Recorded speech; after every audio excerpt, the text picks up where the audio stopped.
Hola, bienvenido a un nuevo episodio del Beto Podcast. Ñapitas de fin de semana. Hace tiempo no hacíamos las ñapitas. Extraño las ñapitas. Pues hoy saqué el tiempo para poder hacer una ñapita de fin de semana. Sabes que nos vamos más profundo, temas quizás un poquito más filosóficos. Nos tiramos de lleno, vamos con más calma, poco tirado para atrás, no es tan producido. Y hoy quiero hablar porque parece que hay una nueva modalidad en Puerto Rico, que ahora existe una nueva regla para participar en la democracia. No puedes ser religioso. Lo menciono porque salió un reportaje de Rayos X, reportaje, entre comillas, parecía más como un acto mercenario, como un hit job en contra de los cristianos. El reportaje cubría que si eres pastor o sacerdote y opinas sobre política pública o eres alguien abiertamente cristiano y opinas sobre política pública, eso es un problema. Eso no puede pasar porque hay que separar a la iglesia del Estado, básicamente acusando a líderes religiosos de entrometerse en temas que no les corresponden, en las batallas culturales como el aborto, la sexualidad, la identidad de género, como si que su participación fuese un acto indebido. A mí me parece que eso es una confusión enorme. Primero, porque en la democracia todo el mundo debería poder participar, especialmente en los temas más importantes. Y segundo, porque absolutamente todas, escuche bien, todas las políticas públicas están basadas en valores morales. Toda intención humana y toda intención de política pública se fundamenta en un principio moral. O sea que cuando dicen que no quieren que vengan los cristianos a traer su religión al debate público, básicamente lo que están diciendo, no es que no traigan religión, no es que no traigan moral, es que no traigas tu moral para yo poder traer la mía. No existe tal cosa como una política pública sin moral, neutral, que no busca conseguir algo. Si tú buscas conseguir algo, eso es un valor moral. Estás escogiendo que ese algo es importante que suceda y es malo que suceda otro algo. So que mejor nos vamos por acá. Eso es una posición moral. So que hoy, como es fin de semana, lo podemos coger con más calma. Vamos a sentarnos para atrás, saquen sus tacitas de café y vamos a ver el reportaje. Lo vamos parando poco a poco y vamos reaccionando. Hace tiempo no hacemos uno de video reacción. Hoy vamos a estar reaccionando. Va a estar la velocidad como en 1.25. El reportaje dura 15 minutos. No quería estar los 15 minutos ahí yendo tan lentos. O que va a estar en 1.25. Es de en Telemundo, el programa Rayos X. Si a usted le gusta este contenido, dele like, suscríbase, comente, compártalo. Agradecido siempre por todo el apoyo. Especialmente comparta estos episodios. YouTube no le gusta, lo censura. Ustedes lo compartan. ¿Usted cree que yo estoy diciendo algo importante? Compártaselo a 5 personas. Pónganse esa meta. ¿A qué 5 personas les debo compartir esto que les va a llamar la atención? Vamos a ver aquí el reportaje. En un momento dado, en los tiempos de España, tuvimos una religión oficial. No es hasta el cambio de soberanía que con la Constitución de los Estados Unidos, en que se estableció claramente la separación de iglesia y Estado, que Puerto Rico empezó a establecerlo también entre toda su sociedad. Y es importante la discusión porque continuamente este tema vuelve a la discusión pública. ¿Hasta dónde vamos a estar discutiendo la separación o no de religiosos en asuntos de gobierno y asuntos de gobierno en religión? Se puede legislar lo que pasa en las alcobas. Esto es un tema muy importante y como la Constitución dice una cosa, hay que ver cómo ejecutan los políticos en busca de votos, tanto en Estados Unidos como en Puerto Rico. Veamos. Dios los bendiga a todos. Y así me ayude Dios. Que hay un legado de fe, que Jesucristo es el Señor. Llegó el momento de actuar en pro de la familia, los valores y la dignidad de nuestra isla. Desde la construcción de plazas y monumentos hasta la toma de decisiones gubernamentales, la Iglesia cristiana está cada vez más presente en las labores del Estado. A veces el concepto de separación de iglesia y Estado está muy mal entendida porque para algunas personas o sea, si tú tienes una fe, no puedes decir nada y no tengas ningún tipo de influencia. Entonces, la separación de iglesia y Estado es del otro lado. No es que la iglesia no participe, ¿entiendes? Porque nosotros votamos. Yo pago en Contax. Yo cojo boquetes en la carretera. A mí Luma me afecta también. O sea, yo soy un ciudadano igual que los mismos que están en contra de lo que yo pienso. Y los roces modernos comenzaron bajo la gobernación de Luis Muñoz Marín. En la década del 60, un movimiento que surgió de una inquietud de iglesia, de creyente, se funda el Partido Acción Cristiana, que enfrentó la hegemonía, por decir así, del Partido Popular. y de su concepción de sociedad. El PAC se oponía, entre otras cosas, a programas de Muñoz de control de natalidad y la promoción de métodos anticonceptivos. En las elecciones del 1900... Ustedes sabían que esto me estuvo interesante. No me acuerdo los años, creo que en el 1940, por ahí. Para esa época, que se discutía mucho la eugenesia. La eugenesia era el control de las poblaciones, de cómo se iban a reproducir algunas poblaciones. De hecho, Planned Parenthood, que es la clínica abortista más grande de los Estados Unidos, financiada con fondos públicos, han abortado millones de niños en los Estados Unidos, que también tienen presencia en Puerto Rico. Su origen es la filosofía de la eugenesia, del control de las poblaciones. Margaret Sanger, que es la madre fundadora de Planned Parenthood, antes de que se llamara Planned Parenthood, tenía otra organización cuya misión era asegurarse que ciertas poblaciones, minorías, algunas razas, no se reprodujeran. Los pobres iban allí, esterilizaban, se inventaban, ¿verdad? Desarrollaron métodos anticonceptivos o financiaban para que se desarrollaran, creaban políticas públicas. Y en Puerto Rico había una junta de directores, una junta de miembros del gobierno de Puerto Rico, que era una junta de eugenesia, de control de población. O sea que cuando dicen esto, que había un partido político que surge para decir, espérate, ¿qué tú estás haciendo? Quiero que entiendan a qué es lo que estaba reaccionando ese partido cristiano. No era, ¿verdad?, regular, exagerado, que no.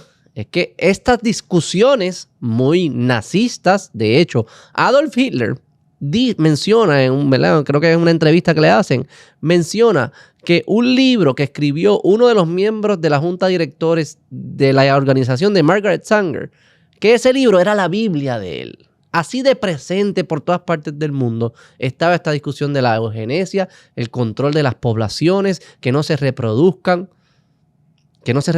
algunos, que era bien elitista, que algunos sí se reproduzcan, que algunos no, algunas razas, esteriliza. Todo eso estaba sucediendo. Ese era el contexto de esa conversación. Seguimos aquí. 160, el Partido Popular y el Partido Estadista aumentaron sus votantes, mientras que el PAC quedó tercero. Luego, en 1973, nació el evento anual Clamor a Dios, liderado por el evangelista Jorge Rashki. ¿Dónde? Frente al Capitolio. Esos tiempos cuando se paralizaba hasta San Juan y hasta cruzar acá la otra avenida, hemos visto como cuando un pueblo se inserta en la vida pública puede hacer bien o denunciando caminos equivocados de los que ponemos aquí para que hagan las leyes correctas. Y muchas de las cosas buenas se consiguieron con una iglesia que aprendió que tenía que ponerse de frente ante las tinieblas. Y por los pasados 51 años, en esa tarima se han parado legisladores y gobernadores para buscar votos y defender los valores y la llamada familia tradicional. La llamada familia tradicional. Como lo dice, es que estos periodistas en Puerto Rico, o sea, como, ¿no? Y la llamada, ese invento, la familia tradicional. Pero el punto de quiebre para la iglesia, según algunos pastores, fue este. En las gradas, por un lado, los religiosos rezaban.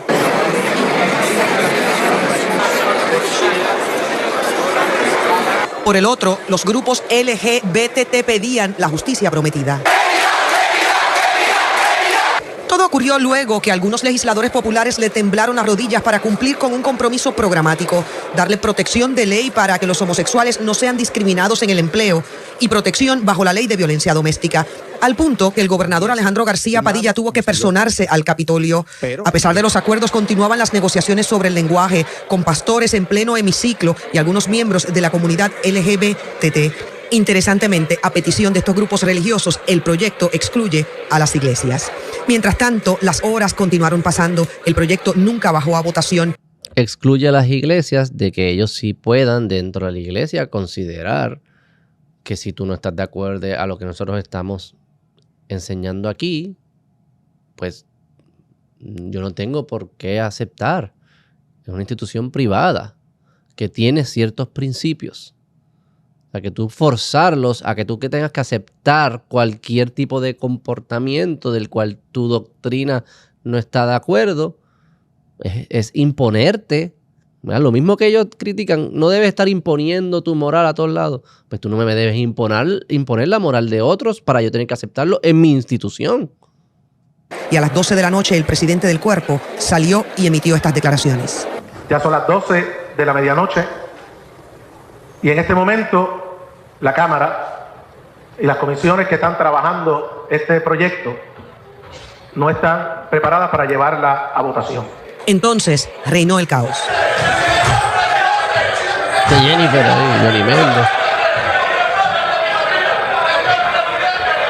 La minoría PNP exigía el proyecto bajar a votación. Y es una falta de respeto que a las 12 de la noche todavía no se le permite al pueblo. Si esa iglesia de Dios no puede ser escuchada, yo tampoco quiero estar en este parlamento. La palabra de Dios dice que el amor va por encima de todo. Está bien, Así que vamos para adelante. El país va a ganar, se lo garantizo. La palabra de Dios prevalece por encima de todo. El país va a ganar. En el nombre de Jesús. Desde el 2013, lamentablemente, se acabó en Puerto Rico la capacidad de buscar consensos y de crear una sociedad donde la diversidad es reconciliada, donde no sea la cultura del one-way diversity, donde la diversidad es buena si es mía.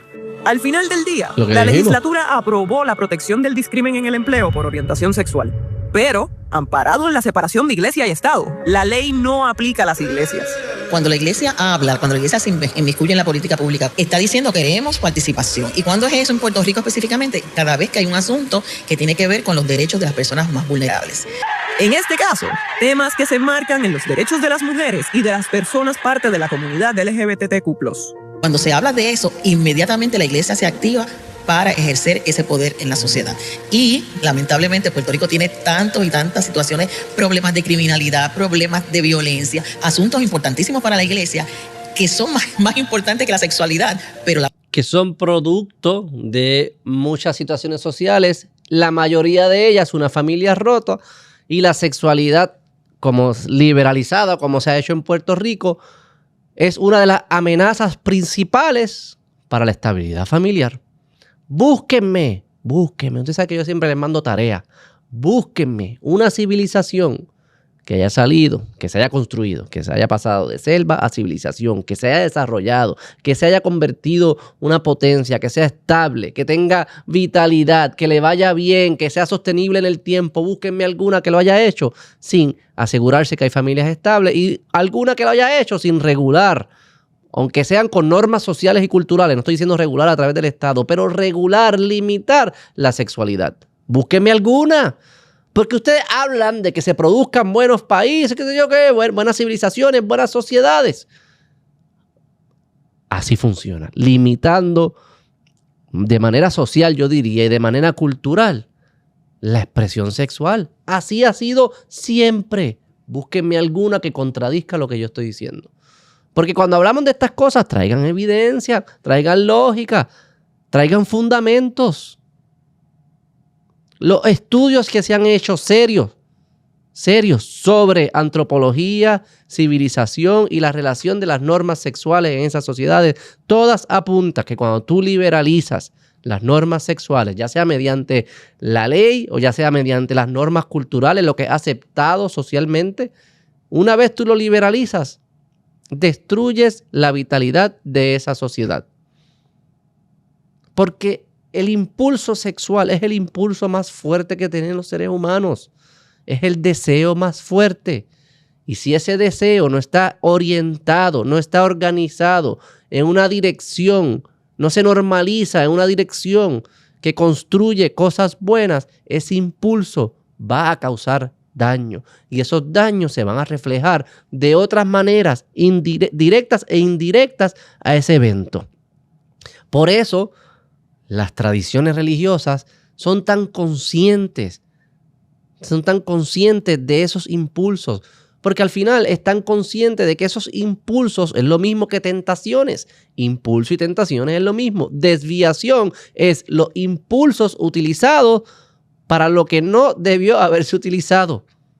Desviación, que es lo mismo que pecado. Pecado y desviación es lo mismo. ¿Desviación de qué? De la utilización normativa, normal, moral de ese impulso o de tu naturaleza, de tus virtudes, de tu potencial. ¿Cuándo es pecado? Cuando usas esas mismas herramientas para algo que no es bueno. ¿Cuáles son las más peligrosas? Las que son los impulsos más fuertes. Eso es lo que va a ser más común. Eso es lo que tienes que estar prestándole mucha atención y con lo que tienes que ser cuidadoso. El que es un impulso bobo que no le pasa a nadie le presta atención. Pero el impulso sexual. Por eso dicen el sexo vende. ¿Por qué el sexo vende? Porque es un impulso, lo tenemos ahí, nos motiva, nos captura la atención. Pues ese es el que hay que estar pendiente. Ese es el que hay que asegurarse que se utiliza para bien, para construir compromisos, familias, matrimonio. Porque eso es lo que construye la civilización. Eso que tiene todo el sentido del mundo.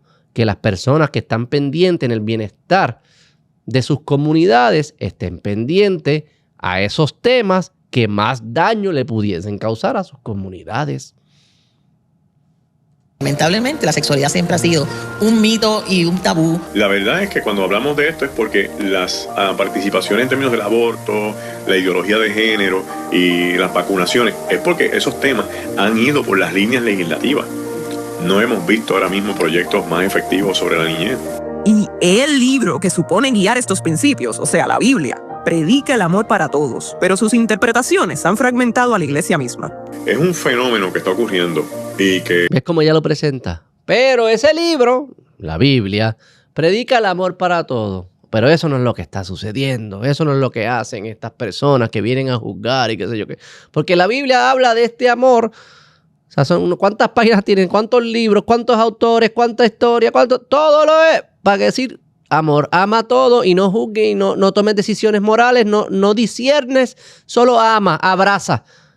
Para estas personas Jesús era, tú sabes, los que están en los moles, al frente de los centros comerciales, que se ponen, qué sé yo, una camisita, dice, dame un abrazo o quieres un abrazo. Eso era Jesús. Era un tipo que daba abrazos y no te enseñaba, no decía que había leyes morales, no te decía ama a Dios, el representante de la ley moral.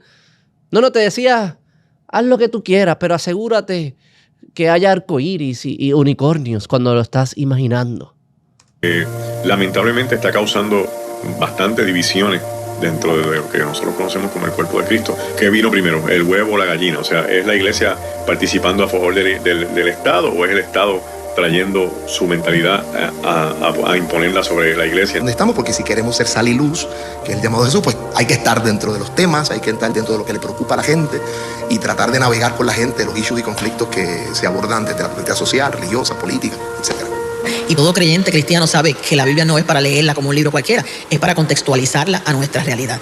Y la pregunta del día final, todos sabemos que es, yo tuve hambre, me diste de comer, tuve sed, me diste de beber. Eso es lo que dice el texto bíblico. Estuve en la cárcel, me fuiste a visitar enfermo. O sea, esa era la sociedad más vulnerable.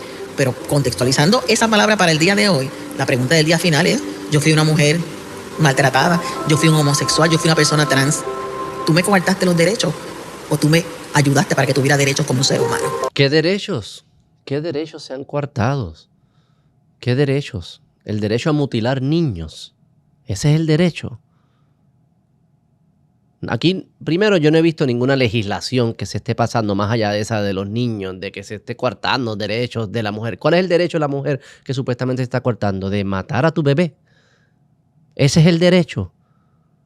¿Qué es lo que significa amor para estas personas? No tiene ningún carácter de juicio o de guía, de ayudarte a encaminarse para el bien. No existe bien y mal. Todo es aceptado. Todo es válido. Eso es lo que significa amor. Pues claro que hay que ir a visitar las cárceles. Pues claro que hay que acompañar a la mujer maltratada. Pues claro que hay que acompañar a los niños que perdieron su familia o han sido abandonados. Pues claro que hay que ayudar a las personas más necesitadas financieramente. Todo eso es cierto. Hay que hacer el trabajo. Pero el trabajo tiene un componente de guía, de pastoreo. Si no existe un camino correcto y uno incorrecto, ¿qué rayo es pastorear? ¿Qué? Dale para allá, lo que tú quieras, dale, me llama, me cuenta, un abrazo, dale tú para acá, dale por ahí para abajo, brother. ¿Qué? Un cheerleader. Jesús es verdad que le dijo que el que esté libre de pecado, que no tire el primer peñón. Y después se acercó a la prostituta y le dijo, no peques más, deja de comportarte de esa manera. ¿Había un juicio? Jesús dijo, yo vengo a dividir, porque yo vengo a establecer lo que es bien y mal, a representar la ley de Dios. O sea, no era un hippie, no era un tipo que daba abrazos y ya. Representaba, yo creo que la corrección, el balance perfecto de los dos errores humanos que vemos. El primer error humano, ¿qué es? es el autoritarismo, la fuerza rígida que se impone, que te obliga. ¿Verdad? Quizás lo puedes ver en sistemas políticos autocráticos o teocráticos, ¿verdad? Lo vemos en los países musulmanes, muchos de ellos, no todos, pero muchos de ellos, que es una fuerza, es rígido, es con la espada solamente. Jesús no era eso. Jesús, como ellos bien presentan, era compasivo, ¿verdad? Abrazaba, daba un chance, había una oportunidad de redimirte, de redención, había perdón, había misericordia, había gracia. 100%. Jesús, con ese espíritu, resuelve ese problema autocrático. Pero hay otro problema que es el del ser humano, que es más, yo creo que es más pertinente a nuestra cultura moderna acá en Occidente, en Puerto Rico, en los Estados Unidos, en Europa, que es el relativismo moral. Que es que, no, da igual, no existe ley objetiva, no existe Dios, no existe una moral, no existen leyes naturales que tienen una intención y un propósito con nosotros. Eso no existe, todo eso es un invento. Que lo importante es que cada cual haga lo que da la gana y no se convierta autocrático. Eso también destruye sociedades y eso también es pecado y es un error. Jesús también atiende eso diciendo, no, tienes que amar a Dios, tú tienes que seguir la ley. Tienes que seguir el orden, tú tienes un propósito, tú tienes que desarrollar tus talentos, tú tienes una naturaleza. Es hombre y mujer, tienen que salir de su casa, tienen que construir familia. También lo dice, yo vengo a dividir porque vengo a decir qué es lo que es bien y qué es lo que es mal. Tú tienes que tener juicio y tienes que discernir, también lo dice. Por eso él representa un balance perfecto de ambos errores humanos, el autocrático y la espada solamente, y el relativismo y el ay bendito y el lloriqueo. Son ambas cosas. Pero lo que se nos hace creer en Puerto Rico en el 2026 es que él representaba solamente una cosa. Los abrazos interminables de haz lo que te da la gana, no juzgo. No era eso solamente. Era ambas cosas. Cuando los partidos políticos se percataron que la iglesia y los movimientos religiosos constituyen una fuerza electoral considerable, comenzaron a hacer causa común con sus principios y postulados. Eso lo saben las iglesias y han sabido sacar provecho de su ventaja numérica. No le quita que los políticos politiquean con estos temas también. Obvio, no hay que ser ciego ni inocente. Y no creo que los sacerdotes ni los pastores sean ciegos e inocentes. Ellos saben también, ¿verdad?, cómo se bate el cobre. Así que yo creo que las nuevas generaciones tenemos un gran reto de devolverle el sentido original a lo que es un servidor de Jesucristo. Más que un religioso, es un servidor. Históricamente, la iglesia cristiana ha sido más vocal ante el Estado solo en temas particulares. Su oposición al aborto, a derechos de la su oposición a que maten bebés, comunidad LGBTQ+, su posición en contra del diseño natural, las expectativas, como estableció Jesús también. Dijo él, el Génesis se estableció hombre y mujer. Y en favor de todo aquello que le otorgue mayor participación en moldear los ideales de la sociedad. Pero sus mismos esfuerzos han dividido a la iglesia y han creado cuestionamientos ante la sociedad sobre sus aportaciones. Según revierte hacia el mundo político gubernamental, revierte también para las estructuras. De acuerdo, pues, que haya un movimiento cristiano que esté en contra de la ideología de género, y va a haber un movimiento cristiano que está a favor de la ideología de género. En tan solo 2 meses del 2026, el Departamento de Estado ha registrado más de 200 entidades religiosas y de bases de fe, muchas enfocadas en el avivamiento.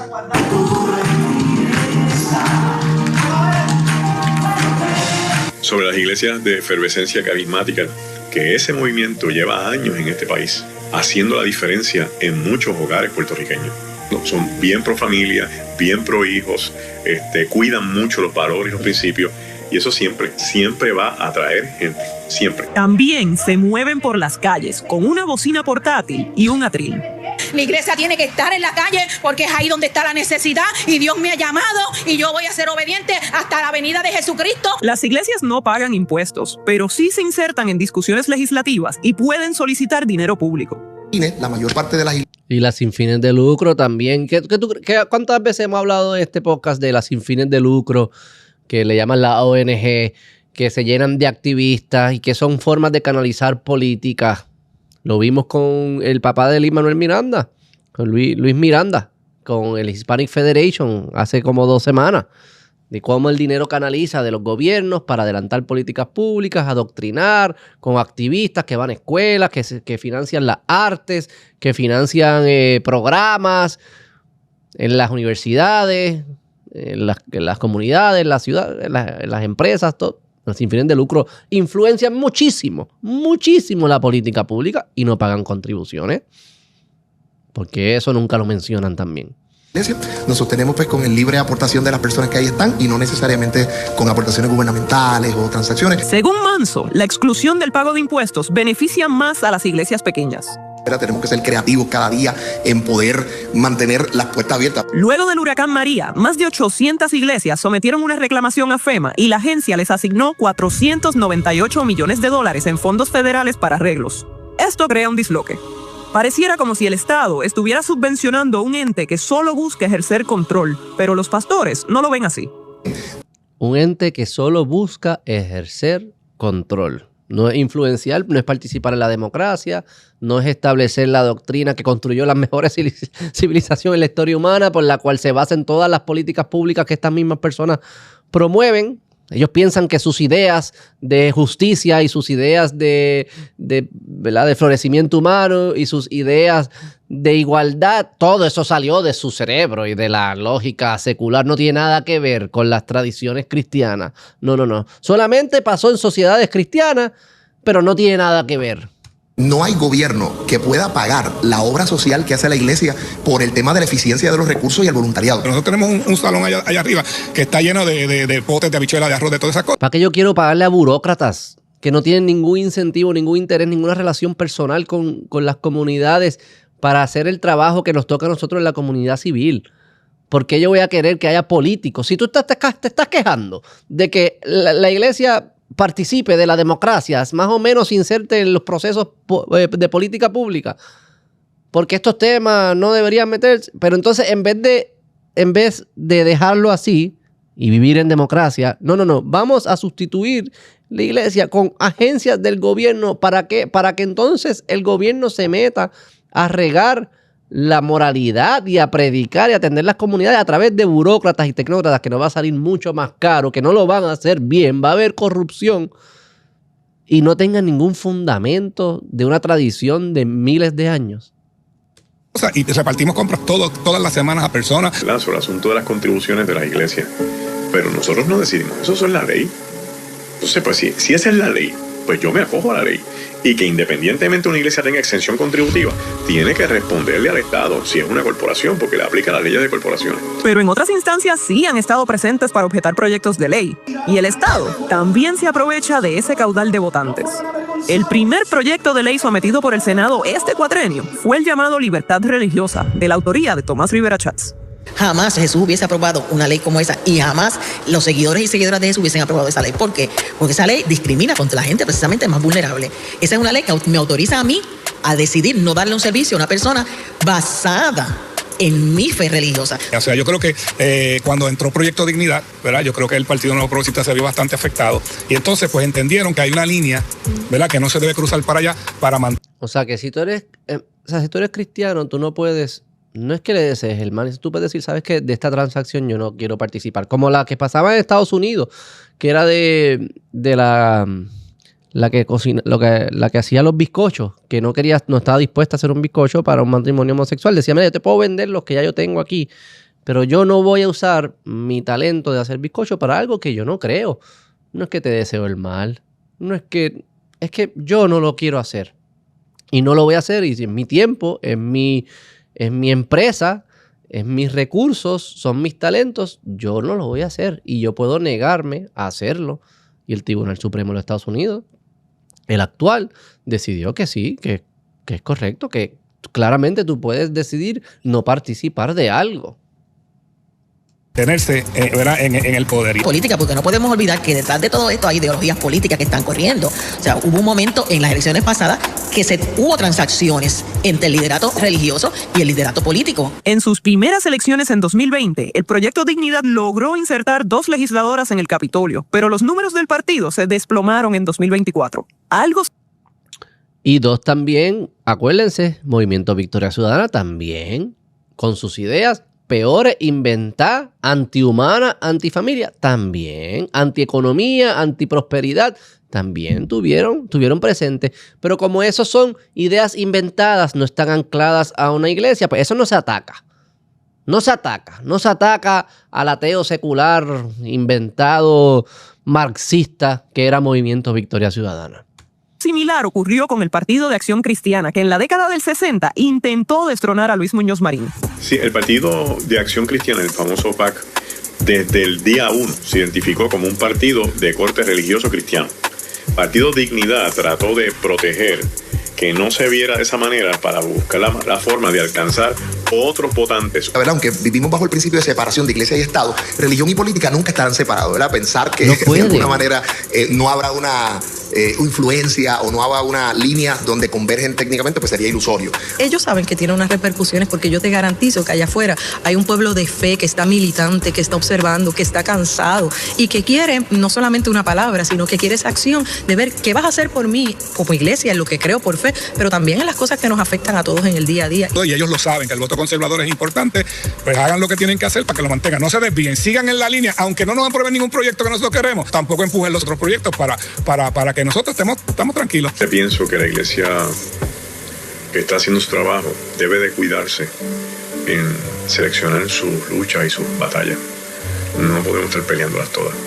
Yo lo veo de esta manera, siempre estaremos presentes en la sociedad, pero el llamado desde la fe cristiana es para hacer luz y sal de la sociedad, o sea, para alumbrar, para sazonar, para darle mejor sabor a esta sociedad, no para convertir la sociedad en un bloque de sal. Ok, a estas personas, ¿cuándo sí? O sea, ¿cuándo un cristiano a base de su fundamento moral puede participar de una política pública y decir, yo entiendo que eso está mal? Porque yo entiendo de que no vengan a obligar a la gente de la iglesia o a rezar o a orar o a comportarse de cierta manera. Pero, ¿cuáles son las políticas públicas? Porque no fueron específicos. El reportaje todo es como con un tono ¿verdad? Abajo, un undertone, como se dice en inglés, de mira, esta gente se está entrometiendo, lo que quieren es controlar, siempre se meten en los temas de la sexualidad, qué sé yo. ¿Cuáles? Sé específico. Sé específico. ¿Qué derecho se ha eliminado? ¿Por cuál reducción de derechos ha cabildeado los pastores o los sacerdotes? Porque lo que yo escuché ahí es no mutilen a niños por los temas de trans, no le enseñen la perspectiva de género a nuestros hijos, porque eso no es basado en ciencia, no es lógico, no está bien fundamentado, no es bueno, no es cierto. Y el aborto, no maten a los bebés en el vientre porque son hijos de Dios y tienen dignidad humana y son seres humanos, como la ciencia lo comprueba, son seres humanos que están vivos y no los maten. ¿Qué otra cosa? Sean específicos y dígalo, porque si es algo que está cruzando los derechos de la libertad de los individuos, pues sí, yo estaría en contra también. Pero parece ser que si ellos se unen o participan y traen sus ideas fundamentadas en su fe, pues no se puede. Pero entonces vienen los otros que no tienen fe organizada, pero tienen fe, y vamos a entrar en eso ahora, tienen fe en sus ideas y las proponen, y esas no hay problema. Al punto que tú puedes decir que un hombre es una mujer y que se pueden matar al bebé y que todas las cosas que hablan, que se puede expropiar propiedades, que hay que quitarle dinero a algunas personas, que hay que denegarle permiso a otras personas, que hay que juzgar a base de la raza, que hay que juzgar a base del sexo. Todo eso lo dicen, que hay que darle derechos jurídicos a los árboles, pero no a los bebés en el vientre. Todo eso lo dicen y eso lo pueden decir. Y pueden participar, pueden hacer, y nadie los va a criticar. Pero si está fundamentado en una fe, en una tradición cristiana, ahí ya tú sabes que viene la prensa a gritar. Y es que yo creo que se parte de una premisa que es incorrecta, de que se piensa que la política pública no tiene nada que ver con la moral. La política pública es una expresión de la moral. Todo acto es una expresión de moralidad. Tú no puedes actuar si tú no estás tratando de lograr algo. Lo que tú estás tratando de lograr es una expresión de lo que tú valoras. Lo que tú valoras es una expresión de lo que tú entiendes que es bueno. Lo que tú entiendes que es bueno es una expresión de moralidad. Todo el mundo, seas cristiano, seas ateo, no te importen, no pienses de esta manera. Todo acto es una expresión de moralidad. Todo cabildeo por política pública es una expresión de moralidad. Los argumentos que ellos hacen de la desigualdad económica, eso es un argumento moral. Moral de que está bien o está mal, de que es justo o es injusto. de que si debe haber más mujeres representadas en distintas áreas, un argumento moral, debe haber, debe, ¿cómo que debe? ¿De dónde surge ese debe? ¿Por qué tú lo consideras bueno? Es un argumento moral, fundamentado ¿en qué? En tu fe, en la fe que tú piensas que es lo que está bien y qué es lo que está mal. Y tu fe no tiene tradición de 2000 años ni construyó las mejores civilizaciones del mundo. Todo argumento de política pública es un argumento moral, cada y uno de ellos. No pueden utilizar el argumento de no puedes traer la moralidad al gobierno para que ellos introduzcan las de ellos. Ellos no están actuando sin moralidad en término neutral, no existe. Es su moralidad con tu moralidad. Y el hecho de que la tuya esté fundamentada, la tuya como cristiano esté fundamentada en una tradición, en una iglesia, en unas instituciones, en unos aprendizajes milenarios, en un texto bíblico, no la hace menos valiosa que la de ellos. Al contrario, yo creo que la hace más valiosa, está aprobada, pero ahí tienen que debatirlo. Pero no es que la de ellos es amoral, no existe, es imposible. Es imposible.